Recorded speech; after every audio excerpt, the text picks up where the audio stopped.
Shalom. First, I want to give all honor and glory and praises unto Yahweh, Ba'ashem Yahweh Shai, Ba'ashem Kakadash, the Ba'ashem of the Apostles, the Great Millstone, salutation to you, Archimedes laboring. Shalom to you, Christians that believe in Yahweh, Ba'ashem Yahweh Shai. Now, today, I came out on a Monday.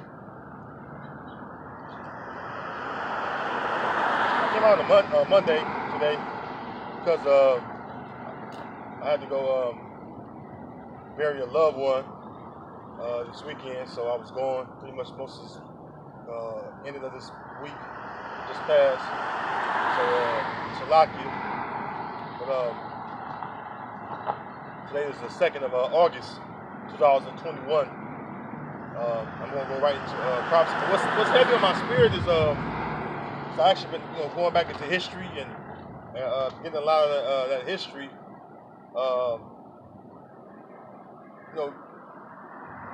Bring it fresh in my mind because it's important that we go into history, secular history, because secular history pertains to the scriptures for the most part. So I want to go right into it. Just like to grab some drink.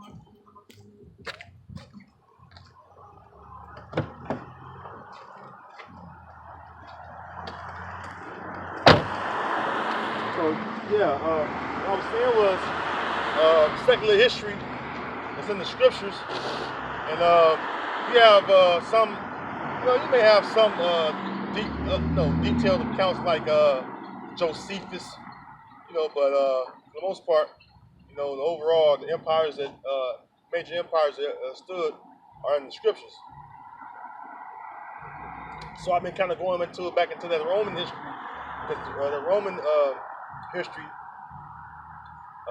concerning when the Romans was over our people. That's some important history to go into, and I just been heavily indulging in it again because it's been a little while. I had to refresh my memory, put it in front of my mind, and really go into it, because of concerning prophecy. Now, when you go into the statue, you got the statue of the major kingdoms, and get to the Iron Age. Like, hello, what's up? I'm at camera right now. Where you at?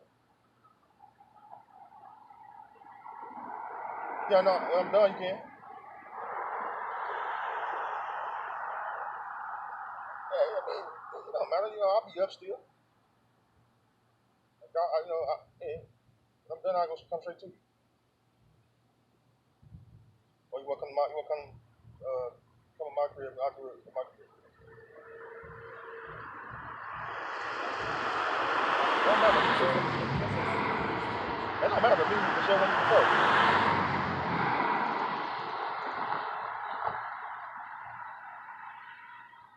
All right, cool. What up?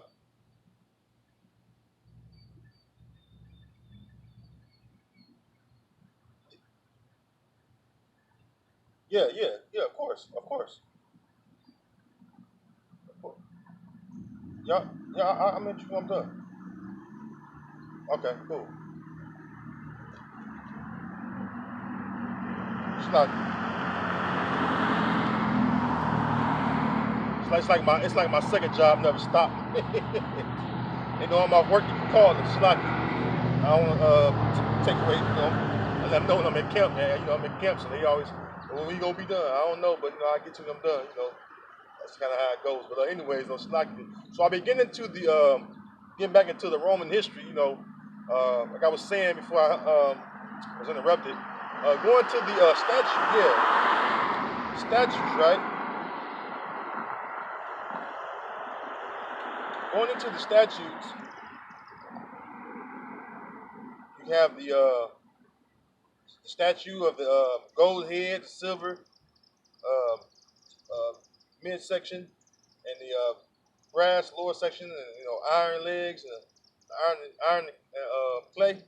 Well, the iron period is the Roman Empire, and that's that's the empire I want to focus on. All right, because excuse me, that's the empire I want to focus on because that's the history I've been really heavily indulged into. Because like I said, it's important history because the Romans were the ones that destroyed the records. Okay, and more importantly, the Romans were you Edomites. You know, you got it where you Edomites want to be saved, or you think salvation is for you know you, which salvation is only for the nation of Israel. All right, the people on this sign right here. These are the people that's going to be granted salvation, but starting with the elect. All right, and now eventually the whole nation will be saved. But from this side right here, we currently live in so-called America, which is Babylon the Great. All right, this place right here, all right, is the kingdom where we lost our heritage, our nationality, and this is the new sinful kingdom. All right, and then more importantly, this is the Roman Empire coming back into power because everything in ancient Rome is being done here in America. All right, everything you name it, everything is being done right here in America, including all the abominations of all the idols of Rome. All right, so with that being said,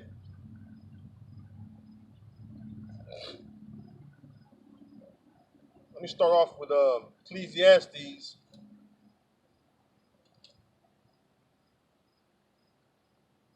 chapter 1 and 9. Ecclesiastes chapter 1 verse 9, and it reads, "The thing that hath been, it is that which shall be, and that which is done is that which shall be done. And there is no new thing under the sun." So when you look at America, so-called America, how vast it is, and all the things that it has done to the children of Israel, which is us, and even the other nations, and in the whole structure set up of so-called America, it's all based upon the Roman Empire. You know, they had the you had the emperors. You know, today you would call them the presidents, and you have the Senate. You know, you have the Senate where you got the Republicans and Democrats, but back then it was Republicans and plebeians. So you had that going on. You had the entertainment. You had the entertainment industry back then, where they was entertainers was basically male and female prostitutes, sexual prostitutes. All right, they would do all kind of wicked, abominable sexual acts behind the scenes, and then oftentimes they would do it in having the party scene. And, when they had the orgies going on back then, where they would openly have orgies with their guests. The emperors would do that back in that Roman period. All right, so you had some emperors doing it. You had emperors that was known to be heavily involved with even homosexuality and bestiality. So those things are going on today. All right, so this is nothing new. Everything you see in America is the same thing that Rome was doing. Even its military. All right, the Roman military was vast, and it was spread about throughout most of the known world. The vast majority of the known world at that time. All right, the military was spread out very vastly, and that's how they would keep control over the lands that they had control over within the Roman Empire territory. All right, they would set military posts or military bases in those lands. Once they took over the land by the sword and controlled the resources, all right, they would set their military posts. And then even what else did they would do? They would even the economy or the taxation of the economy was going on back then, and they would tax the people They would tax the people, and the taxes went to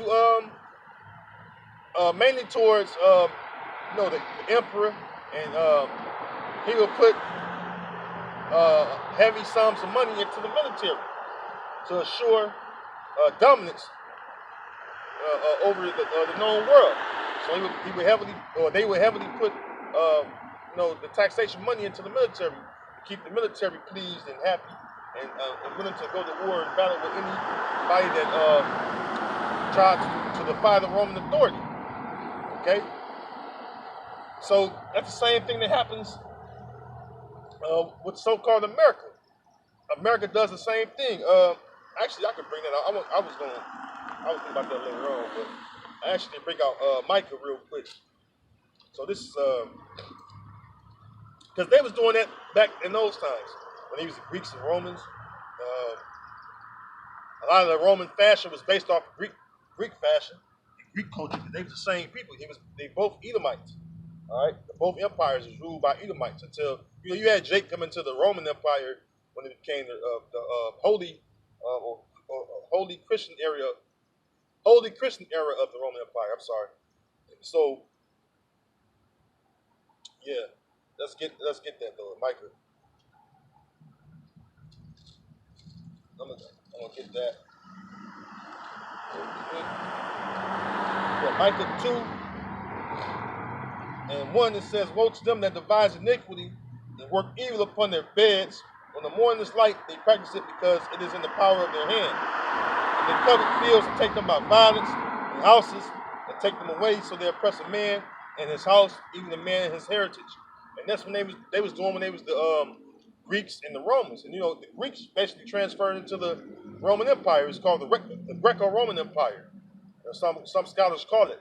But it was basically a transition period to where when they was Greeks, led by Alexander, when Alexander had smitten Darius of the Medes and Persians. All right, it tells you that in the book of Maccabees. That was the beginning, really, of Esau reigning. All right, that was the beginning of Esau really reigning. They came as the Greeks. Let's get that real quick. And that's how they conquer lands too, about the sword, man. So they're talking about violence. Every time Esau was brought into power, how he would conquer the people by the sword. First Maccabees, chapter 1, verse 1, and it reads, "And it happened after that Alexander, son of Philip, the Macedonian, who came out of the land of Chittim, and it says, had smitten Darius, king of the Persians and Medes, that he reigned in his stead, the first over Greece." So that's when you came into power, Esau. That's why that term of civilization started with the Greeks. They said it because that's the first time they came into power. All right, then like I said, it transitioned because you go into the prophecies of Daniel. All right, the vision of Daniel in the you got the beast, and you go into the statue, and when Daniel saw those visions, it basically went into the Greek Empire, and the Roman Empire was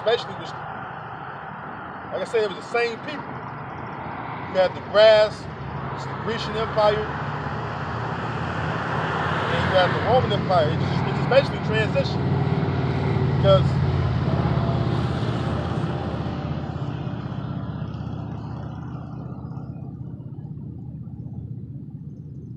when you look at it, there was no change of power from another nation. All right. The Greeks was known to be. They was known as Idumeans or Idumea, which is a Greek way of saying Edom. And then it was well known when they became the Romans that they was the same people. All right. The fashion didn't change. The culture didn't change. They was doing all kind of incest. All right. So let's go to it.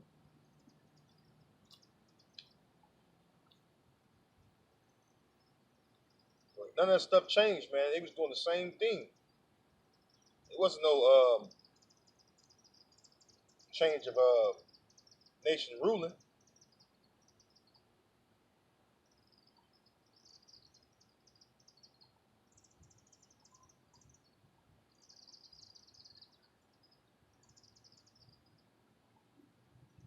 This is I gotta note it down. I gotta note it down. So let's get it.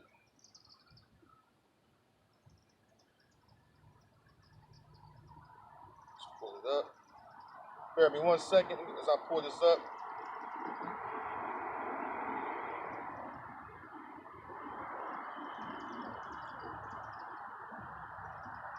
Yeah, man, the Romans,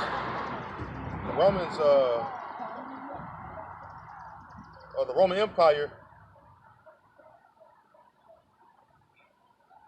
is basically America, all over, or basically survived or came back to life through the Renaissance period. Now, Daniel chapter 2, I'm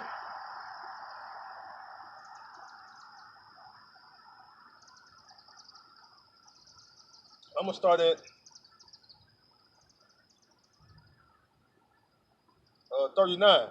It says, "And after these shall arise another kingdom inferior to thee, and another third kingdom of brass," and the brass represents the Persian and the Medes. It says, "which shall bear rule over all the earth, and the fourth kingdom shall be strong as iron." Now you go into the fourth kingdom. Um, the fourth kingdom was the Romans. All right. See, when they had when the brass was taken down, which was Darius and the Medes, right? Or the Persian and the Medes in general. And Darius was, the last one that was, standing in stead before Alexander had smitten him, which I read in First Maccabees, and then took his stead, and then started the Grecian Empire, the Empire of the Greeks. All right, and the fourth kingdom rose up, the Romans. Now let's get this real quick.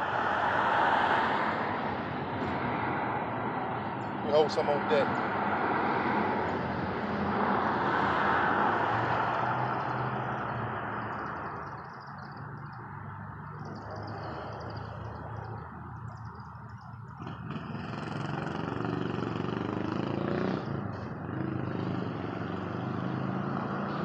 Let's go to the book of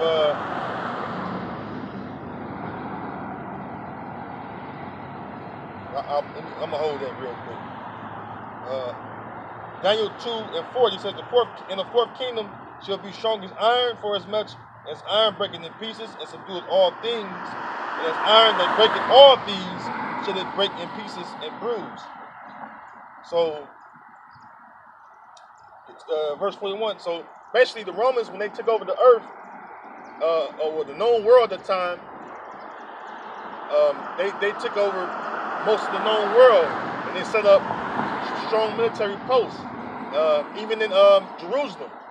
All right, Jerusalem was a prized possession to be captured or to be overthrown, dealing with the Roman Empire. All right, they always wanted to subdue Jerusalem, or subdue the Israelites, man. And so that was like one of the main targets of Esau, because when they was the Greeks, the Greeks tried to take over Jerusalem too.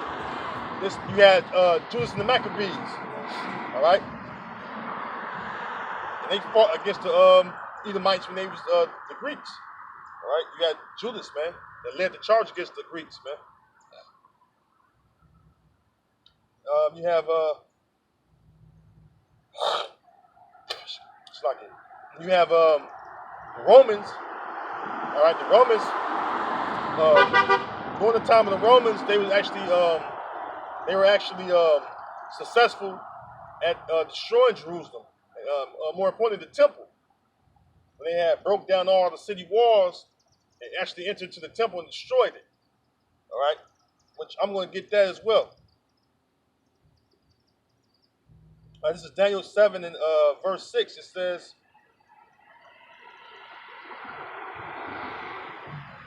and after this I beheld, and lo, another like a leopard, which had upon the back of it 4 wings of a fowl. The beast had also 4 heads, and dominion was given to it. And after this I saw in the night visions, and behold, a 4th beast, dreadful and terrible and strong exceedingly. And it had great iron teeth, and devoured and brake in pieces, and stamped the residue with the feet of it. And it was diverse from all the beasts that were before it, and it had 10 horns. Now, let's deal with the leopard.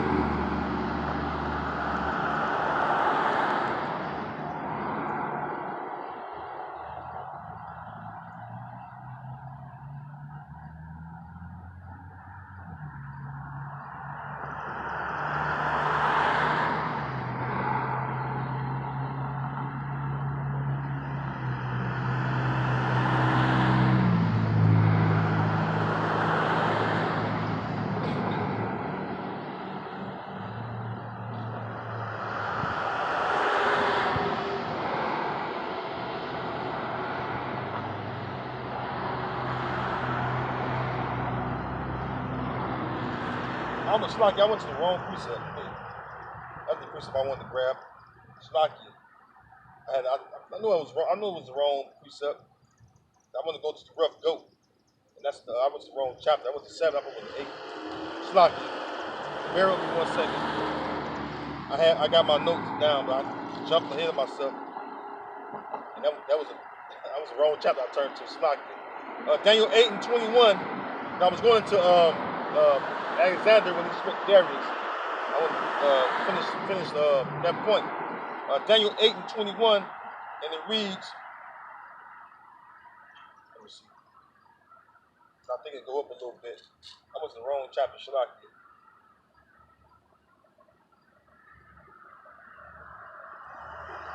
Yeah, Daniel 8 and 20. It says, the ram which thou sawest having 2 horns are the kings of Media and Persia, and the rough goat is the king of Grecia, and the great horn that is between his eyes is the first king. And that goes directly into talking about Alexander, what they call, Edomites call him Alexander the Great, which, that because he's one of them, because really he wasn't great as far as in anything good or righteous. He was great at wickedness and evil. All right, because it tell you when the Greeks came into power that evil was multiplied. All right.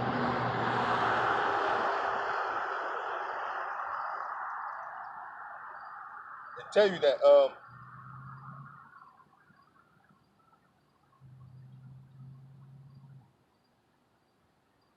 right, so this is so this is I'm getting too ahead of myself. I'm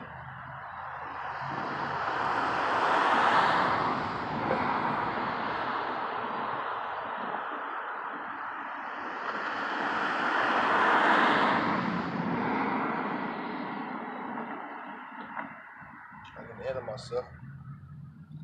Slow down. I'm bringing out precepts that ain't even on my mind. No. It's a lot. Let's go to the book of back into Maccabees 1, and let's go back to explain the rough goat. What it says, the first over Grecia. The first, it said, hold on, let's read it again. It says,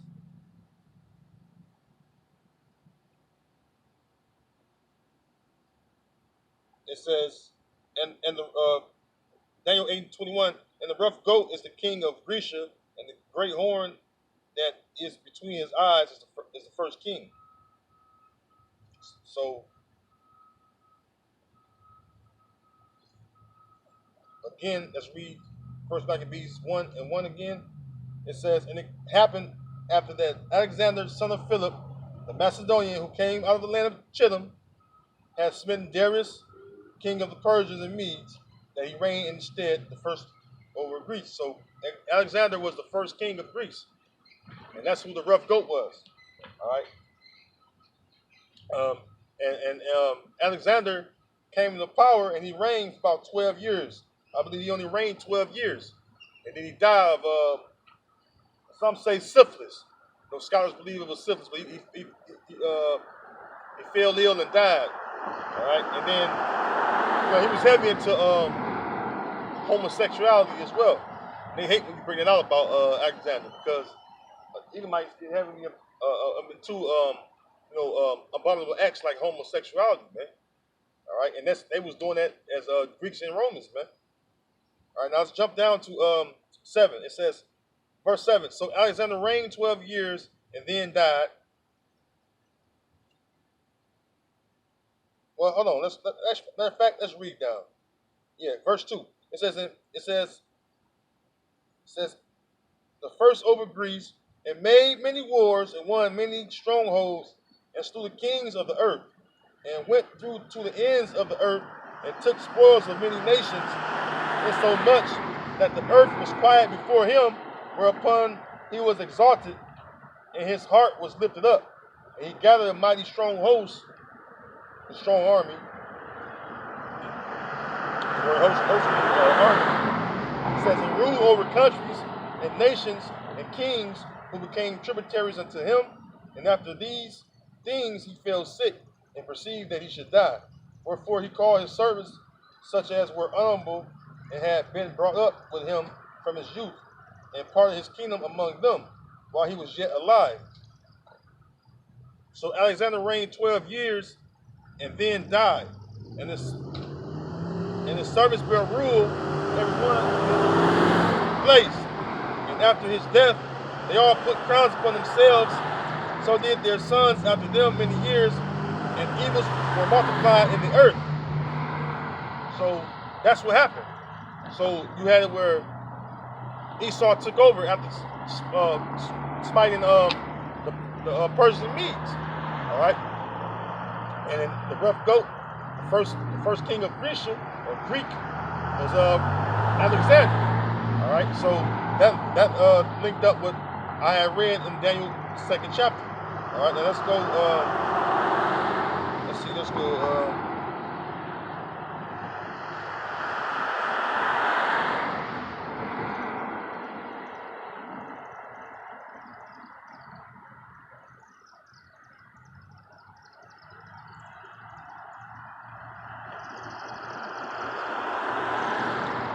Back in Daniel 8. In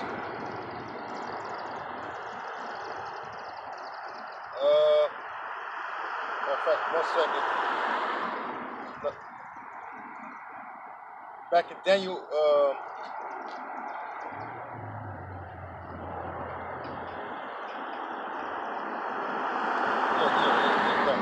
so back in Daniel 8, it started at 21 again. It says, and the rough goat is the king of Grisha, and the great horn that is between his eyes is the first king. Now that being broken, whereas 4 stood up for it, 4 kingdoms shall stand up out of the nation, but not in his power. And in the latter time of their kingdom, when the transgressors are come to the full, a king of fierce countenance and understanding dark sentences shall stand up. And his power shall be mighty, but not by his own power. And he shall destroy wonderfully, and shall prosper in practice, and shall destroy the mighty and the holy people. You know, when the Romans came into power, they was known for their military might, because they had their own. Well, the Roman military empire, the Roman Empire military was so vast that they would come in and they would overwhelm you. You know, because of the size of its waves of militias. All right, the waves of men that they sent in, the waves of soldiers they sent in, were so vast. Where I believe when they was sending what's it, Vespasian? Vespasian and his son Titus was with him. He actually had 60,000 They said he had 60,000 soldiers with him, just Vespasian and his son Titus alone. All right, they had 60,000 Roman soldiers with them when they came to besiege Jerusalem. All right, so that was overwhelming to Jake because they had already been warned with Jake and fighting to take down Jake, and Jake was constantly fighting back, and they was able to last for a period of time, in brief moments, but they would always come up to the land of Israel and make war against it. All right. Now let me go to my notes. Yeah, they would always come up to the land of Israel and make war with Israel, man. And tell you when you look up the history that often they made war with the Jews.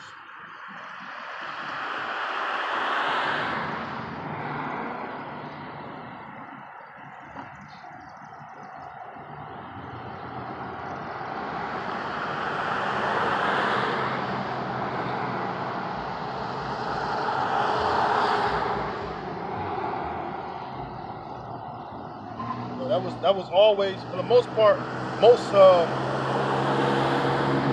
most kingdoms when they came into power, they always looked to overrule Israel.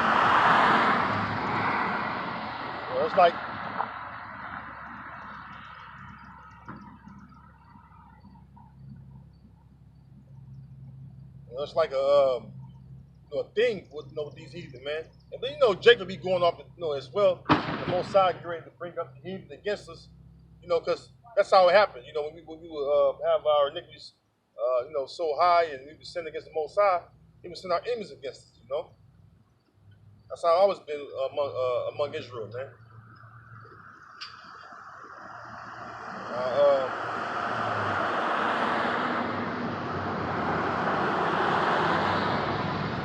Got this precept real quick.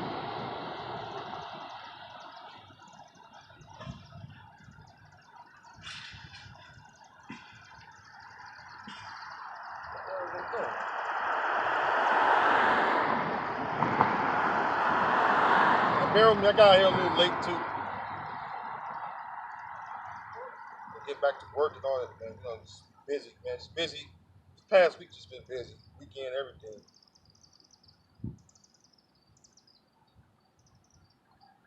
Check the precept. Grab.